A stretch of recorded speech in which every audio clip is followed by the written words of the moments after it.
You don't start things and not finish them. You don't quit. There's nothing that comes out of quitting besides knowing that you didn't finish. We finish everything. You start it, finish it. If you're going to do it to try to be the best. Not to be better than other people, but to be the best for you. You grind hard so you can play hard. The work you put in will pay off. It could be a year, it could be 30 years, but you keep grinding. Welcome to Big Reptile Talk.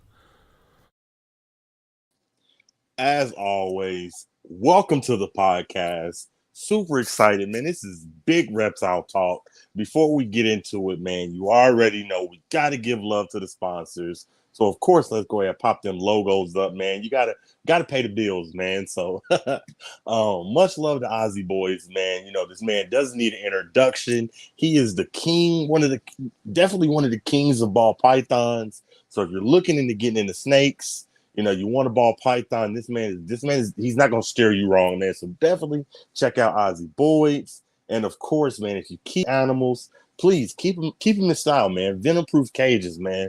Just some of the top cages in the market. Of course, I got one behind me. I don't know if you can see it, but it's right there. Super awesome cage. I love it. So much love to the sponsors. Ozzy Boys, Venom-proof cages. Let's, shout out to a couple of the early birds, man. I love y'all for showing up and supporting me. What is up, Guape? Gary Kelshaw, man. My Animal House. What is going on? Live Feedings. What's going on? Wild Boy Dev. That's like a celebrity, man. Wild Boy Dev. If you know Brian Barczyk, you've seen Wild Boy Dev in a few of his videos. He's then took big old retics and cobras and hung out with Brian Barczyk, man. What is up, Cameo Constrictors? F&A Balls, man. I seen that you was going live playing some games today. What is going on? Much love to everybody, man. Michaela's Farm, everybody, man. So appreciate your early birds showing up. So without further ado, let's bring the guests in, man. This dude is crushing it, man. He's just an amazing breeder when it comes to the lizard. So let's bring him in and just have fun, get to know him, ask him a few questions, man. What is up, boss? What's up? How are you? Man, excited to have you here, man. I've been wanting to get you on my podcast for a while, but I was like, nah, he ain't gonna fool me. But I messaged you and you said, let's do it. So you're here, man. It's about time. I'm glad I'm here. I'm excited, man. So I got to ask you, man, why animals, man, specifically lizards? What made you say, you know what, this is the way I want to go? Yeah. So, I mean, it's the same story for a lot of people. Like, started out with Steve Irwin, and ever since I was like 2 or 3 watching Steve Irwin, and then I was catching snakes and lizards and stuff as soon as I could walk, but my parents got me my first snake before a lizard. They got it for me when I was 5. And then after that, lizards, and then I've had reptiles ever since. So it just kind of have an addictive personality, and it kind of got out of control with this one. Right. Now, I got to ask, because, we were backstage, we were talking. You said you got your own facility, which I'm jealous, man. So I got to ask, is your personal collection, I know this is your personal collection, but what I mean is, versus what you keep at the facility, what are you keeping at home that's not at the facility? I do not have any reptiles at home. And that's just because I never am home. I'm literally wake up, come here, and I probably don't go home till like midnight. So it's like my pet. I have a few pets. Some of my bigger monitors I'd consider my pets because I have no plan on breeding them. They're just kind of there because I like them, and those are here also. So just more space. I think it's better to separate work and home, and that way get everything done at once. And then when I go home, it's just time to relax. That makes sense. Kind of keep your work life separate, man. I love it, man. Now, I gotta ask, so what made you come up with that name, man? Why'd you say, this is the name for me, Herp Time? Herp Time. So it was actually, I was in 6th grade, and me and my friends wanted to start a YouTube channel, and we didn't really. I had a few, like a ball python, a boa, a corn snake, and then some bearded dragons. But it wasn't like I was gonna make videos on keeping them, I wanted to make videos on catching stuff because I was in Southern California. We would go catch lizards and snakes and stuff. So just Herp Time. It was Herp Times all the time, and we made the first YouTube video I made was in 6th grade. I think I deleted it though when I was in 8th grade because I was too embarrassed. I wish I kept it up, but yeah, I've had the name since 6th grade, and now here we are, like, I don't know, 14, 15 years later, and still have the name Herp Time. Right. Now, since we're talking about social media, man, we got to talk about social media, dog. You're over on Instagram, crushing it, about to hit 40K, man. Like, Yeah, how does that feel? 40,000 people want to see what you got going on. it's cool. It's I mean, I've been doing a lot of stuff with social media for other people for a long time. So for myself, I kind of always have put on the back burner, and I still kind of do, which I need to get better about, focusing on my own stuff. But it's cool to see stuff like that.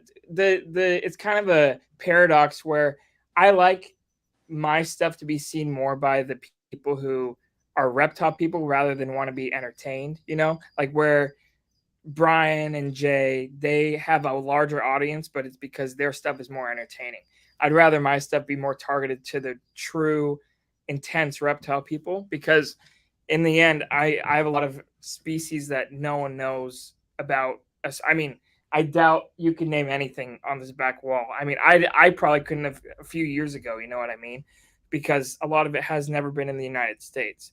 So that's why I like to keep mine a little more niche. Whereas I know if I really wanted, I mean, I'm not trying to be cocky, but if I wanted to, I could blow up my page. I could have 100K in 2 more months if I really wanted to. But I've kind of kept it slow and steady and restricted it to kind of keep it more of the niche audience, which it's been cool so far being able to, all the people I've met through my Instagram. I've met so many cool people. Some of my best friends I've met through Instagram. So just by keeping it that way. So it's been cool, but 40K, it's a pretty insane number to think about that many people see my stuff. Like I had a video on my Instagram Reels hit, I think it's at over 15 million. So that was pretty cool to do that. That was like a week or two ago. So That's insane, man. I think, yeah, I love that. I love TikTok. I love Instagram, because I'm not gonna lie. I feel like they push you a little harder than YouTube. I think YouTube is real selective with who they push. It's like yeah, you could put a YouTube short out, you might get 5,000-6,000 views. You put it on TikTok or Instagram Reels, you're liable to get, like you said, 5-6 million views. exactly. Yeah, Instagram especially is really opening up the algorithm to people who not only have good content but just are consistent. I think consistency is the key with social media, and especially when Instagram is trying to destroy TikTok right now. I think Instagram is what to focus on. So TikTok is getting a little hard to grow on at the moment, but it'll come back when they realize how bad Instagram is destroying them. I love it, man. I love it. Since we're talking about social media, man, give me some of your favorites, man. I'm gonna give you a hot seat question. Who are some of your favorite social media influencers? Well, I mean, the classics, Brian and Jay, and I mean, used to work for Jay. I did all his social media, and right now I do some stuff for Brian as well. So, I mean, and I learned. I mean, Brian, when I first got my leopard geckos, when I was, I don't know, I started breeding leopard geckos when I was like 13, 14. His video was the one that taught me how to breed leopard geckos. So to be able to, I've met him in person. I do stuff with him. So it's just cool to be, and same with Jay. It's just cool to be able to do stuff. Not only they're not just a social media presence, they're like real people, and they're cool people at that. So I mean, I know you've talked to both of them, so Yeah. everyone knows they're good guys. So Yeah, they super down to earth, super down to yeah, earth. I love it, man. So and I love Brian, I love Jay. I'm big fans, man. So how did you end up linking up with Jay Brewer, man? What made how did you become the person that did his social media? How did that end up happening? yeah. So I was in college and I was doing a minor in documentary film. So I mean, I've always known about Jay. He never knew about me, but I reached out to him because I wanted to do my final project on him for one of my classes. And after bugging him for like weeks in his comments, I mean, it was hard to catch him at the shop. So I bugged him on Instagram, and he would always, at that time, he was replying to all his comments. So bugged him, check your DMs, Jay, check your DMs. He finally checked. And he was definitely reluctant to do anything with me. I filmed the interview with him. And then uh, we kind of agreed I'd kind of do some side work for him, but it kind of fizzled out. I got busy with school. He got busy with other stuff. And then we didn't talk for maybe a year and a half. And then COVID happened. And about a month and a half into COVID, he hit me up and he's like, "Hey, you want to try doing the social media thing?" I'm like, "Yeah, why not? Let's do it." So, and then that's the rest is history, and just kind of took off from there. Right. Now, how I get a hold of it, man. I think that social media is powerful, but for my podcast, when I want to get you, I feel like if you got a facility, I'll call you. Yeah. I'll act like you want some money. Hey, you want $10,000? This is the Yeah. let me talk to Mr. Brewer. You want some money? Yeah. Oh, hilarious, man. So I gotta ask, you're crushing it with the lizard breeding. So I want to inspire people. So I want you to tell Yeah. me, what were you doing pre-lizard breeding? What were you doing, before you got into lizard breeding? Well, I mean, honestly, since I was in middle school, I've been breeding stuff, and it's always been pretty self-sustaining. So whenever I'm breeding stuff, all the money I'm using to buy more reptiles and stuff, for the most part, is the money I've made by breeding them.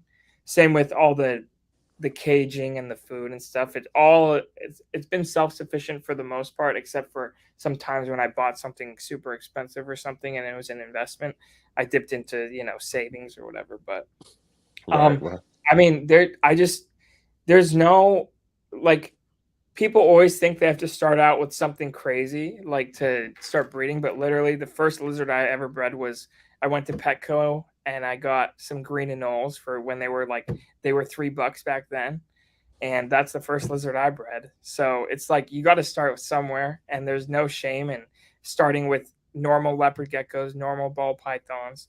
Just don't wait. The biggest issue, and I fall guilty to it a lot of the time too, is thinking, "Oh, I have to wait for this perfect scenario to happen and then I'll start." No, you should start today, because each day is a day you don't waste. Whether you start with, I don't know, normal bearded dragons is better than waiting a whole year to get what you want. You already have a year's worth of experience when it comes time to do what you really want to do. So I think the biggest key is just, when you want to do something, go for it as soon as you can.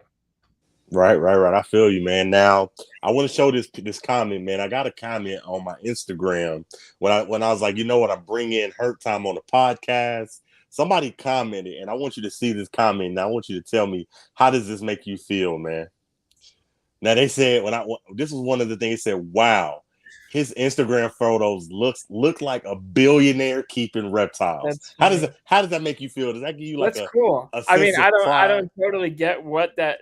I mean, a lot of my stuff is just the pictures I take. I think are not. I probably, for every photo or video I post on Instagram, I have maybe 1,000 or 500 in my phone that didn't make the cut.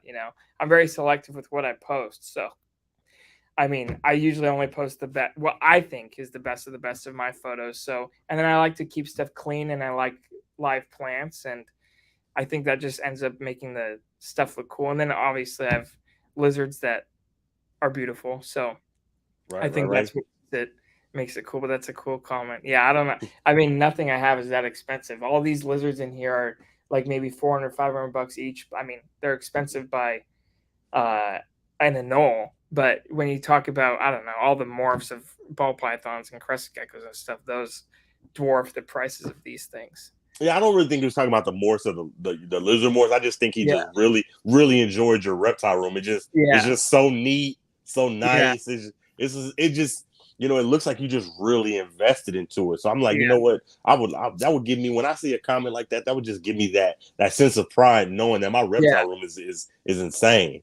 For sure. Yeah. It feels good to hear something like that, because it is a lot of work to keep stuff clean and keep stuff looking nice, and, plan it all out so that it is aesthetic, because that's kind of the goal of what I was looking for, is something that not only the animals inside were cool, but the whole thing was cool before you even came up to one cage and looked inside.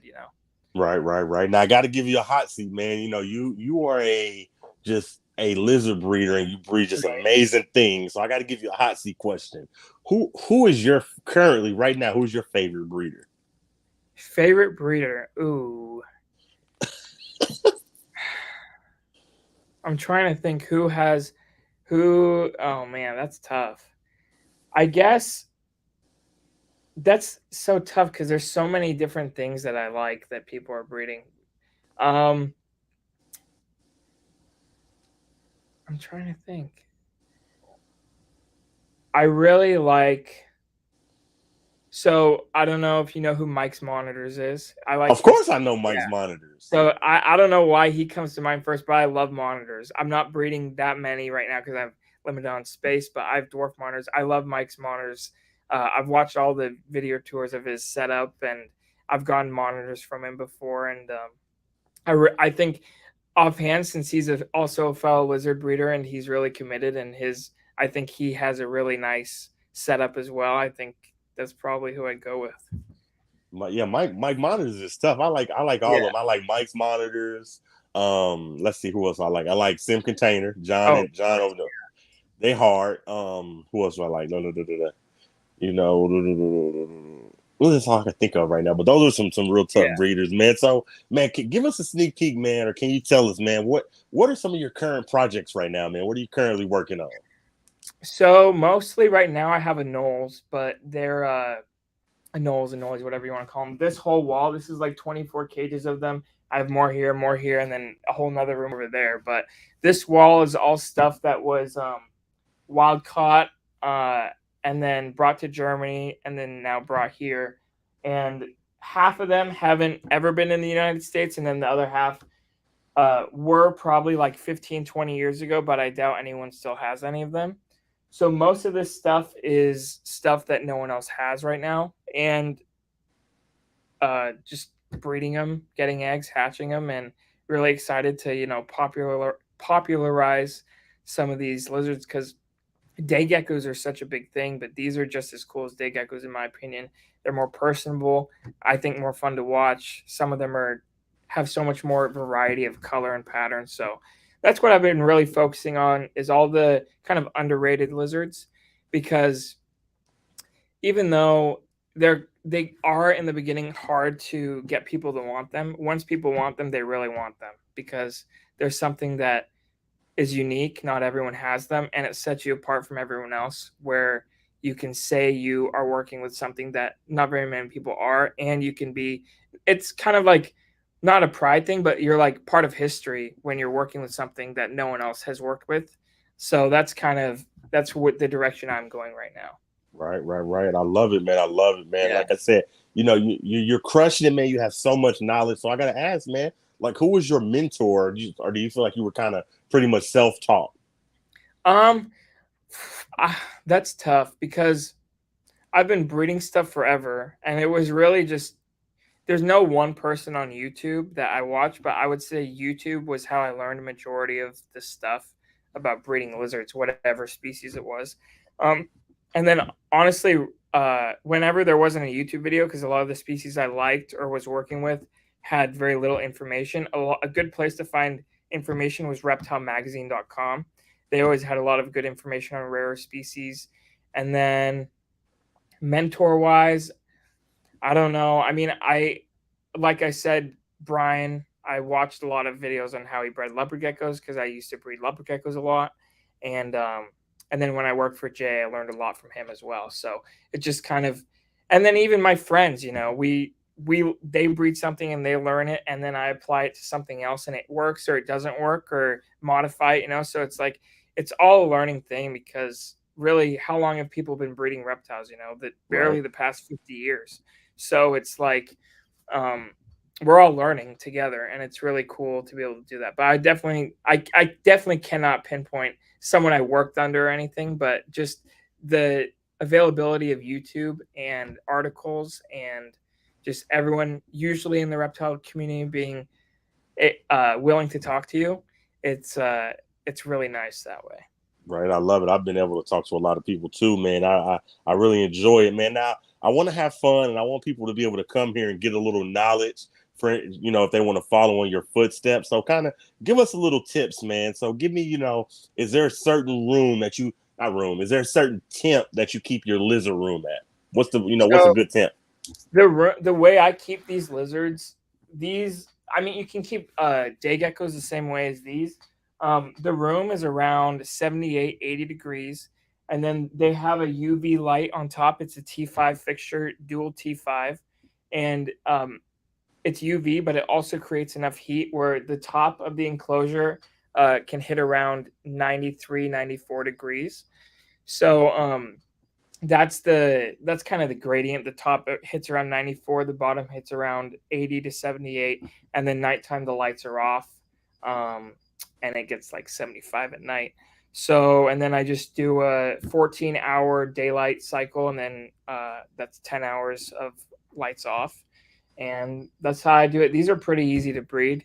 They're just pretty uncommon. So it's also another reason why I like to breed them and share them with other people is because even if you're a beginner, you can get one of these lizards, and if you don't mess it up, if you know how to take care of anything, like if you can keep the plant in the cage alive, you can keep the lizard alive. Let's just say that. They just feed them, give them water, and that's about it. They're very simple. So I love it, man. that's I love it.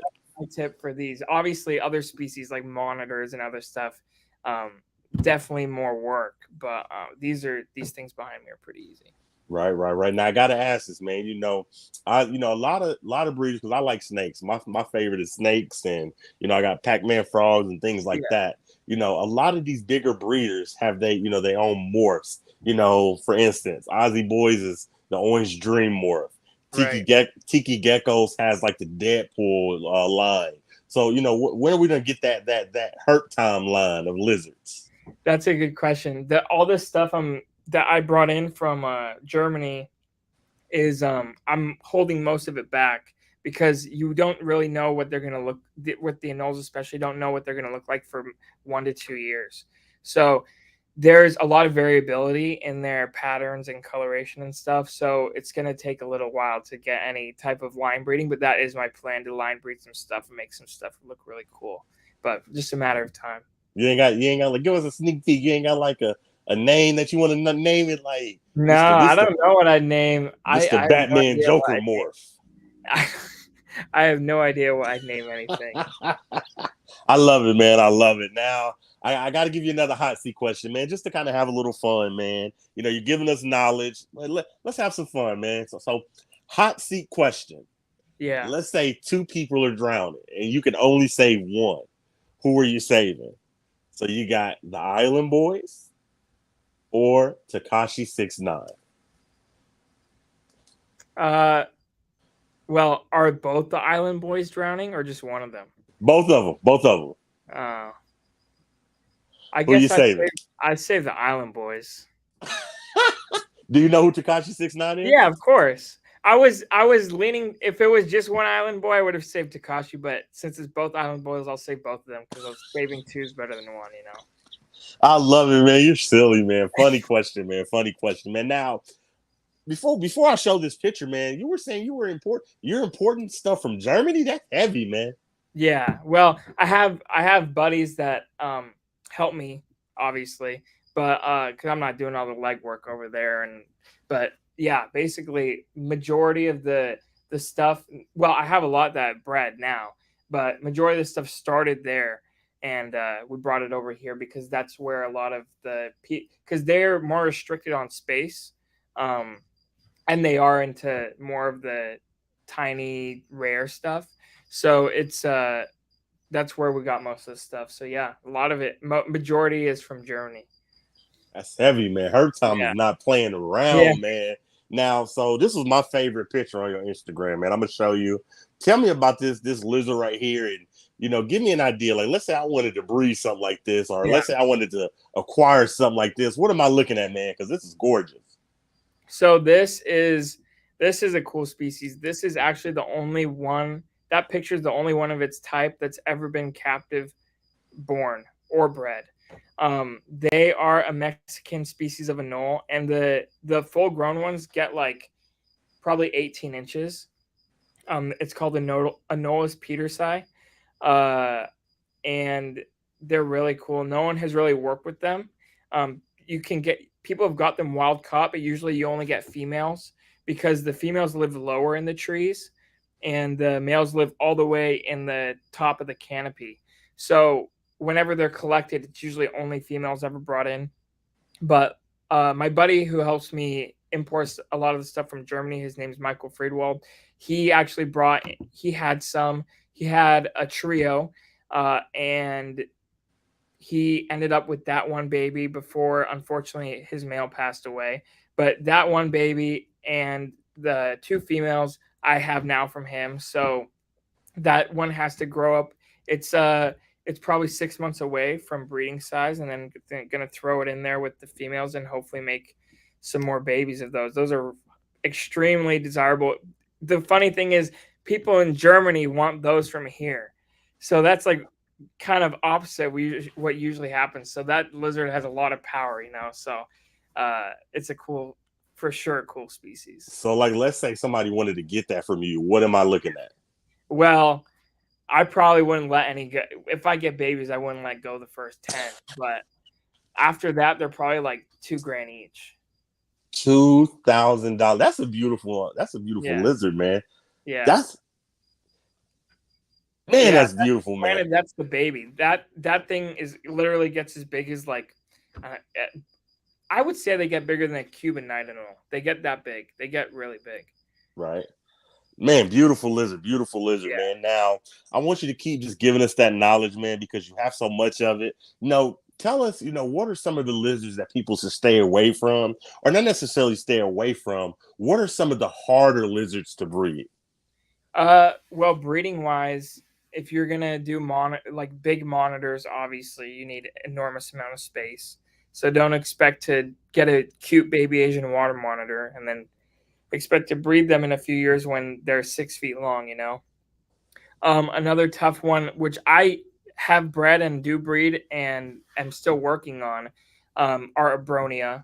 Abronia are definitely not for a beginner, and I wouldn't even get them in expectation of getting babies, let alone making money on them. It's when whoever has a bronia, that's more of like a passion thing and a side project, and you're just kind of into lizards enough to go waste money on them because there's no way you'll ever make your money back on those. They're just an amazing species or genus of lizard. Um, what else is hard to breed?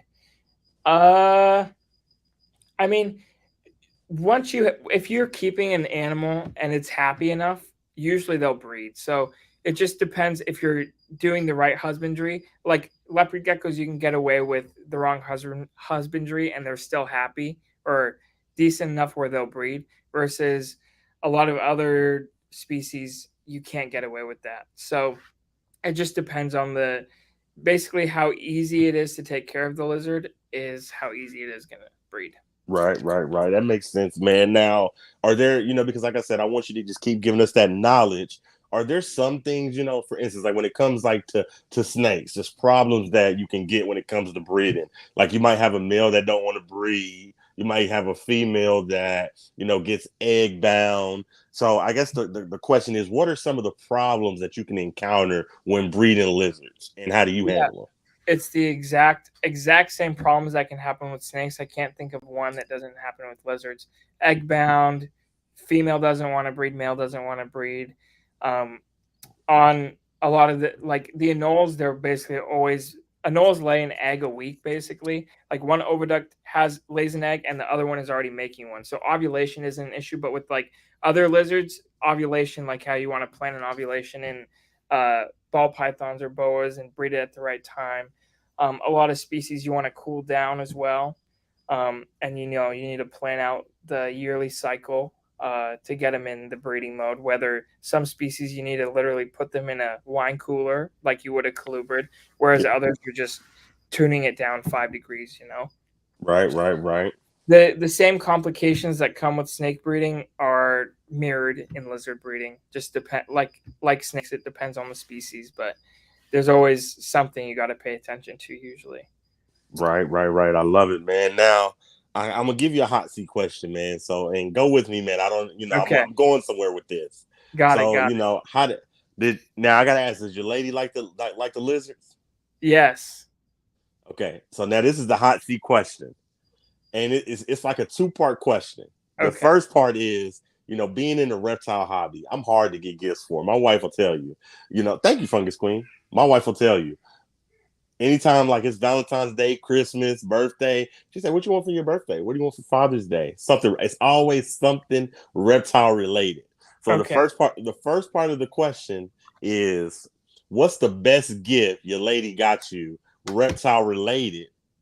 And the second part of the question is, have you ever lied to her about the cost of a lizard that you wanted, that you needed for a project? That you're just like, baby, this is 200. I really need it. And she found out, she was like, 200. This shit was 900. Okay. Reptile related gift.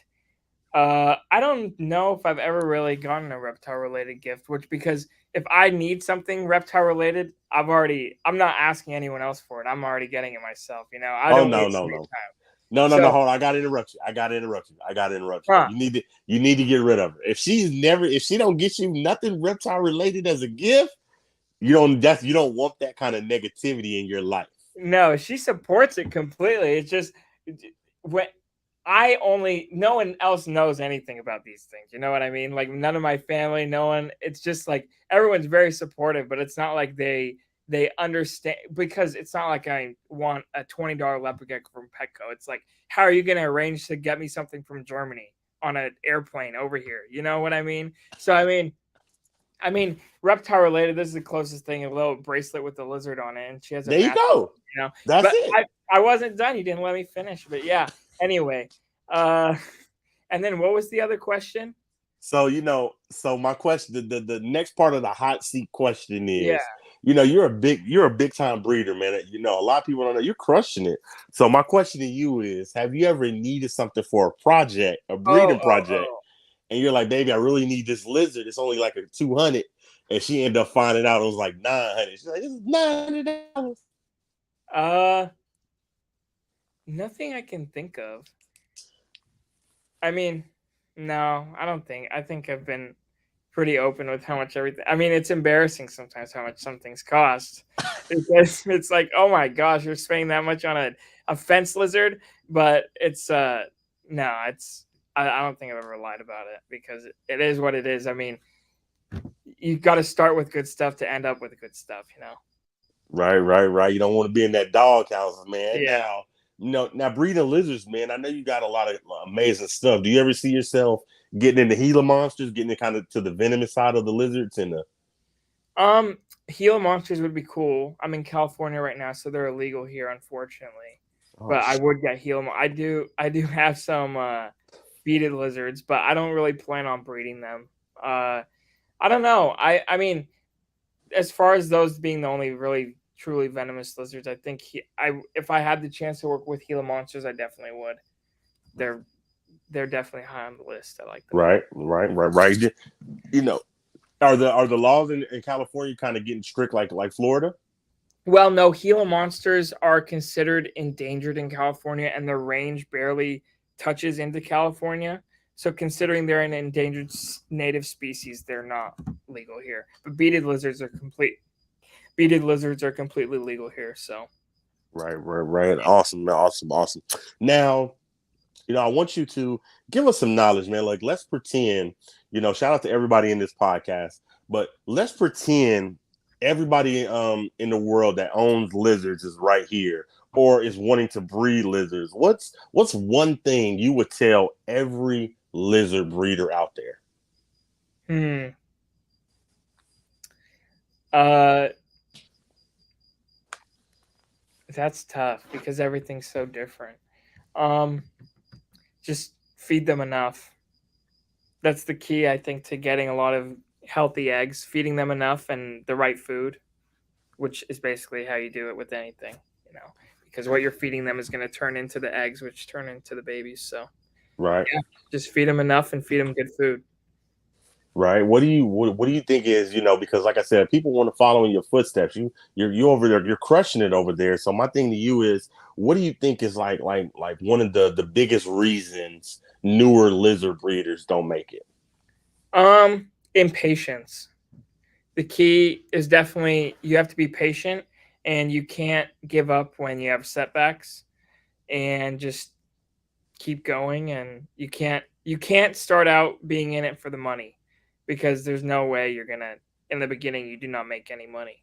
And even now sometimes you don't make any money. Some projects just, they don't work out, and you just have to know that and expect that going into it, and just plan on, you're doing it because you love it. You can't do it because you want to become rich, because I don't think there's very many people on this planet that have become rich just from breeding lizards.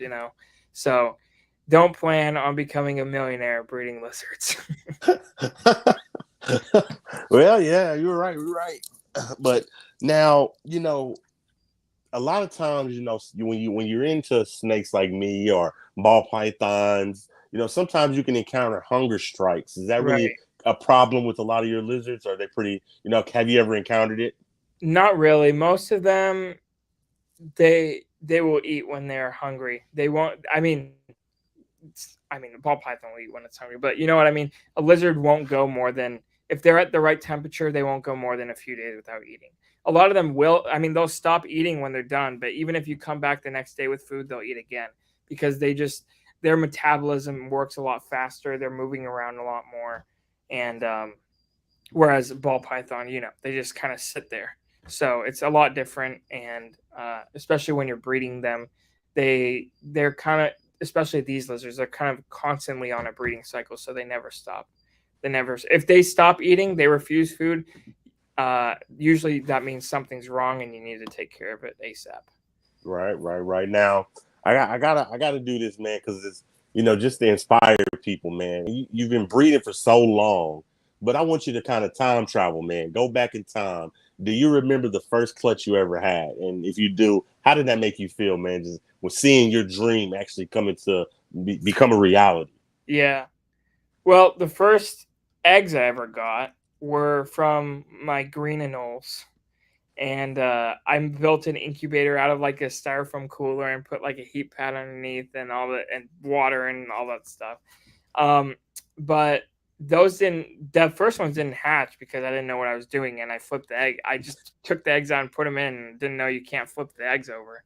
So I assume that's why they didn't hatch and they went bad. But yeah, just once it finally all happened, it's just like you just feel really, even now when I hatch something I never hatched before, it's just like, wow, that's really cool that I'm doing what I always wanted to do. You know what I mean? It's like, as a kid, it's what I wanted to do, and I'm still doing it in my mid 20s. So it's like, I don't ever want to stop. Even if I have to do something else to pay the bills, I will never not have some type of lizard that I'm breeding. Right, right, right. I think that's the key, man. Just that excitement. You got to always have that excitement. When something hatch, you still, you see it hatch, you still like, you still get excited. Yeah, That's what's yeah, up, yeah. man. I love it. I love it, man. Now with you, you're breeding a lot of stuff over there. You're importing stuff from Germany. You're sending stuff out. So I got to give you a hot seat question, man. Just to kind of, you know, if you could sell any celebrity a lizard, who would it be? Any celebrity? Ooh, I've never thought about that in my life. Well, you like AEP, always involving pythons. He's Yeah, sold Ozzy Osbourne a snake. He's right. selling football players snakes. So if you could sell a celebrity, man, anybody, who would it be? Oh man. If you could get a Herp Time lizard in their hands. Ooh, ooh, ooh, ooh. I'm trying to think. I don't really care about any celebrities. That's the issue. I'm trying to think who I would be stoked to, because I, it's hard to explain. I filming with Jay, I've met like almost everyone in LA that's famous on TikTok or Instagram, and it's like after a while, it's just like they're normal people. I'd rather hang out with the reptile people than these famous people. They mean nothing to me. So I'm trying to think who that is famous by just general people standards I would care about. Maybe, like, I don't know, president of the United States. That'd be cool. Okay. That Yeah. that'd be real good for Herp Time. Yeah, exactly. I love it, man. I love it, man. Now currently, man, like your reptile room is insane, man. So how many animals you think you got right now? I have Estimate. around like 400, 450. 400 to 450. Yep, a That's lot. passion. That is passion. Yeah, it's a lot of work, but it's worth it. Right. Now with all those lizards, man, you got to give us an idea, man. What is like the worst ones that has bit you? What's the worst bite you ever took? So I had a baby croc monitor that I got in for a friend. I was taking care of it for the past few weeks, and we're out. It was really mellow because I've been working with it to make it mellow. Because if you're getting a croc monitor, you definitely want to start small, because when you start small, you can obviously tame them down as best as you can. So we were hanging out with it, playing with it for 20 minutes, like four of us there. It was jumping back and forth between us, but then it jumped to the ground and kind of ran in the corner. And that's when you know you're in trouble. But I had picked it up from the ground before and didn't think it would freak out. So I went in slow underneath it, and my hand was like underneath it like this, and its body was here, and then it just looked at me and it grabbed my side of my arm and kept biting the side of my arm. Luckily, its bottom teeth got kind of stuck in my arm, so only two bottom teeth really cut me. Like their teeth are literally like knives, like a fillet knife. So two teeth got me good, and then the other one just kind of punctured and pricked me. So that I definitely have a scar now, and it's definitely not going to go away for a while. But that's probably the worst lizard bite I can think of that I've gone. I've gotten worse snake bites, but that's the worst lizard bite. That is insane, man. Yeah. Insane, man. Now, I would love to be a lizard breeder, but I'm clumsy. I'm a klutz. So I say that to lead into the question of, having that many lizards, and those are real small. So my question to you is, how many times do one kind of might get out of your hands, and how much time is spent chasing loose lizards in the lizard room? Too much time, that's for sure. 90% of the time, if one, it's okay. In the beginning of lizards, you lose a lot because I mean you catch them, but you lose them out of the cage because you don't know what you're doing and what you're looking for. But now, I rarely do. But when it does happen, it's like the most infuriating thing ever. I hate losing lizards, especially the way my thing's set up. It's so hard to catch them because there's so many places they get small places they can hide in where if I want to take apart something, it would literally take me all day to take apart one of these racks. You know what I mean? Like it's that interconnected with mist systems and lights and stuff. So it's a nightmare when one escapes. I haven't lost one for a while. I lost one like this one is the longest escapee that I lost him, like I would say now 3 months ago. And every other day I will see him just hanging out, crawling around. Because when I feed, I lose crickets all the time. I literally go through 12,000, 14,000 crickets a week. So a few always get out. So this guy he's just chilling. He's always on top of one of the cages, and he's just keeping the rogue cricket population in check. But in general, I don't lose that many lizards. But that one, yeah, he's out and about right now somewhere. Right. I love it. Now you touched on something that I did want to talk about too. Give me your opinion because you deal with a lot of lizards. Yeah. What do you think is better when feeding them? Do you think it's better to do gut loaded crickets or crickets that are like you just poured a crap ton of calcium on them and shook them up? What do you think is better? I think if you can do both is better because like these lizards, they're laying an egg once a week. So really they're going through a lot of nutrients every time they lay an egg.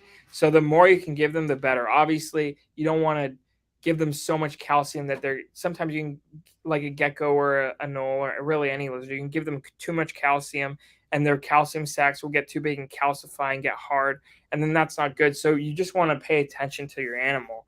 But I think as much nutrients as you can give them is always ideal. So that's my take on it. Now, see, you're better than me because I'm pretty sure you probably breed your own crickets, right? No, no way. I don't have time for that. I wish, but no, I just buy them. I literally go 10,000 a week. I would need a place this big probably to breed that many. I tried to breed crickets. I didn't last 2 weeks. Yeah, I've bred them, but I know how much it's literally more work than breeding lizards. So I'd rather just buy them. You know. And I tried to breed them in my apartment, right? And just every time I'd come home just constantly hearing crickets. I said, "Oh hell no, I'll go buy him. I'll just go buy him. I'm Yeah. not doing it." Sorry to interrupt. My Animal House, thank you so much for that super chat. I appreciate you. What's up, Snake Man? My Animal House, Bosa Balls. Hey, Macy Exotics. Thanks everybody for showing up, man.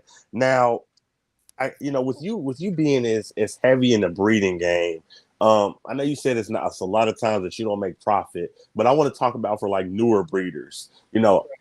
Newer breeders coming into the game, they get discouraged when they don't make a profit. So, estimate, and I don't want you to tell me what you make. That's not the point. What I'm trying Right. to say. I'm trying to say, how many years do you think a new breeder should be in the game before they can expect to make a profit? It just really depends how you do it. So if you're just in your bedroom and you have a pair of ball pythons on your nightstand, I mean, it depends how much electricity you're using and if you're buying your rodents in bulk, or if you're going to Petco every week and paying $3 per rat. You know what I mean? So there's a way you can do it as a hobbyist or a pet owner, and a way you can do it if you plan on trying to make money, or at least doing it as most efficiently as possible. For example, if you're serious about breeding ball pythons and you have more than like 4 or 5, you probably should invest in a rack. I know racks these days are controversial for snakes, but for ball pythons, if you want to be serious about it, you need to get a rack, especially if you're going to keep the babies and stuff. So it's all about efficiency. Efficiency is the key. So just if you want to do something, obviously start doing it, but also take a minute to make a plan and plan it out and try to be the most efficient as you can. I think that's why I like, for lizards, obviously you can't put them in a rack. This is the closest thing to a rack, but I've maximized the space I have to fit as many as I can while they still have what they need and be happy to breed. So uh, I think that's the key, just efficiency while not sacrificing the happiness of the animal. Right. That makes total sense, man. Now, with your collection, I know a lot of them are kind of smaller, but do you have anything in your collection that you do any hook training with?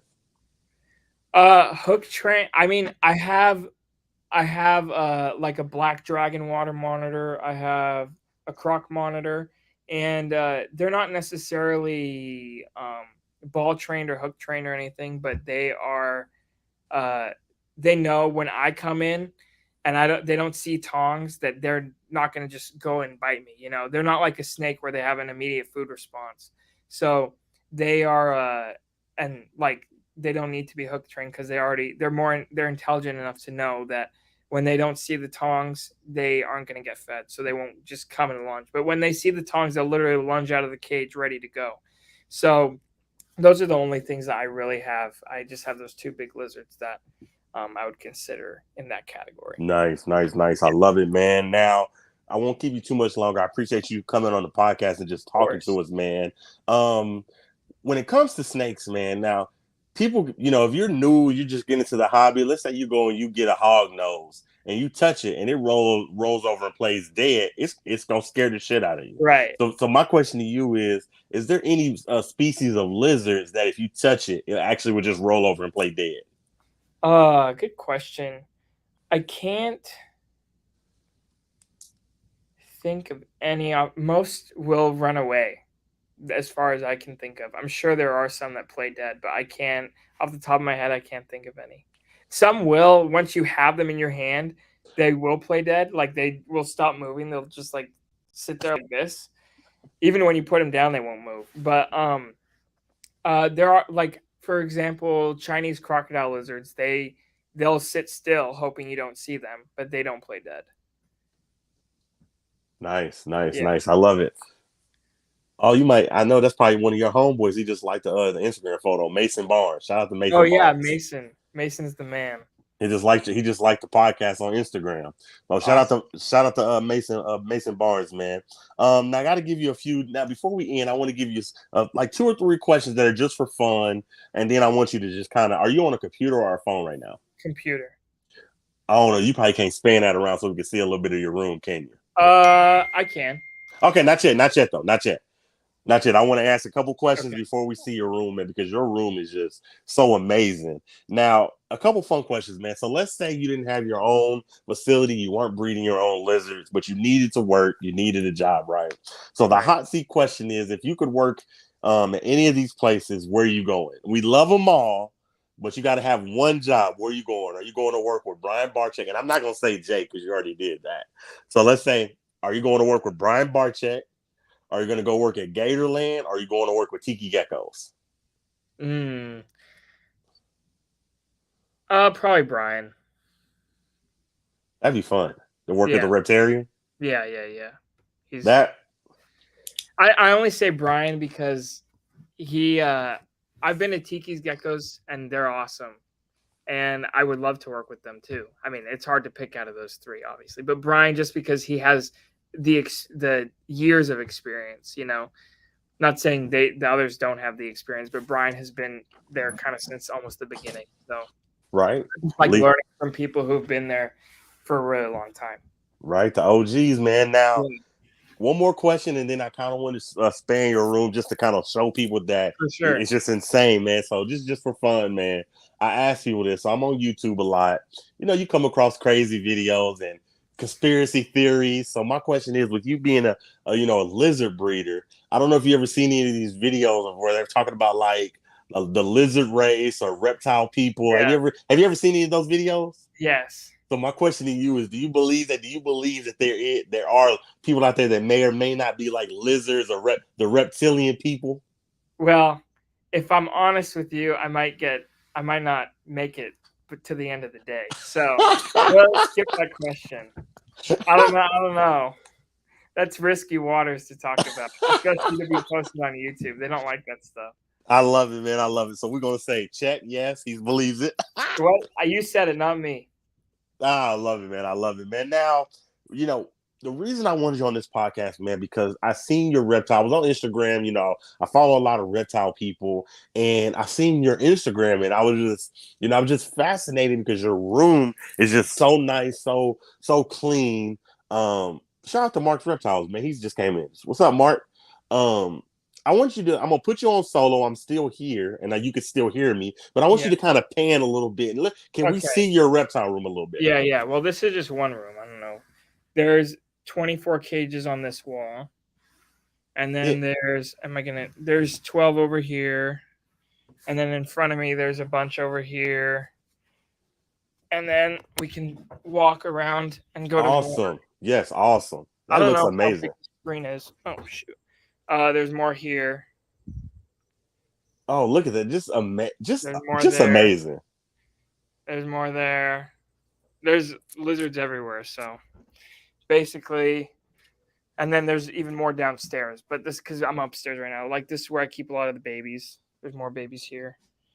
Now, right now in your room, or even just in your facility, what are some of your favorites right now? Let's see if anything is out. It's kind of a weird time of the day where they're hiding. They come out in the morning and they come out at night. But let's see. Everybody in the chat saying very clean setup. That's really what just brought me to him. I was like, I love his setup. That's the goal. I guess my favorite probably as a pet is my crocodile monitor, which he's downstairs, and then my favorite anoles. That's so hard. There's so many cool ones, but I couldn't. There's no way I could pick one, but I don't. It's like picking. I don't have any kids, but picking a favorite kid, I would imagine. There's no way. It's very hard because if you ask me that question, it's almost like a trick question. Because if you said Derek, in your reptile room, what is your favorite? You know what I'm gonna say? All of them. Yeah, exactly. I love them all the same. So, anyways, man, you gave us an amazing hour, man. I just want to say that I appreciate you. Everybody in the chat is saying amazing room, very clean setup.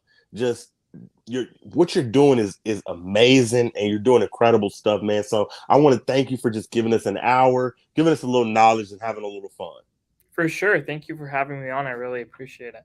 Thank you so much, HerpTime. I'm gonna let you go ahead and head out of here, and I just want to say thank you so much. Thank you. Sounds good. Have a good day, sir. You too. Man, super fun podcast, man. HerpTime, man, is just a good dude over on Instagram. Definitely killing it. 40,000 followers for a reason. Could you imagine that? 450, lizards, and just to be breeding, and to be importing shit from Germany, sending shit out. It's insane, man. That brother's following his dreams.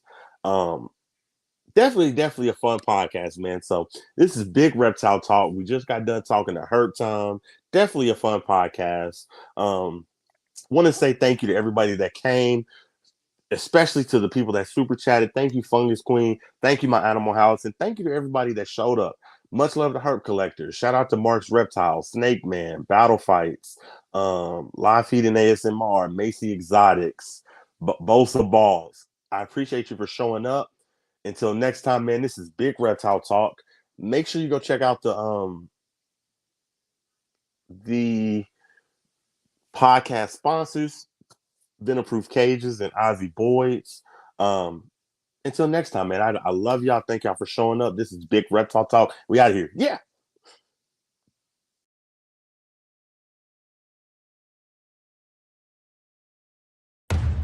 You don't start things and not finish them. You don't quit. There's nothing that comes out of quitting besides knowing that you didn't finish. We finish everything. You start it, finish it. If you're going to do it to try to be the best. Not to be better than other people, but to be the best for you. You grind hard so you can play hard. The work you put in will pay off. It could be a year, it could be 30 years, but you keep grinding. Welcome to Big Reptile Talk.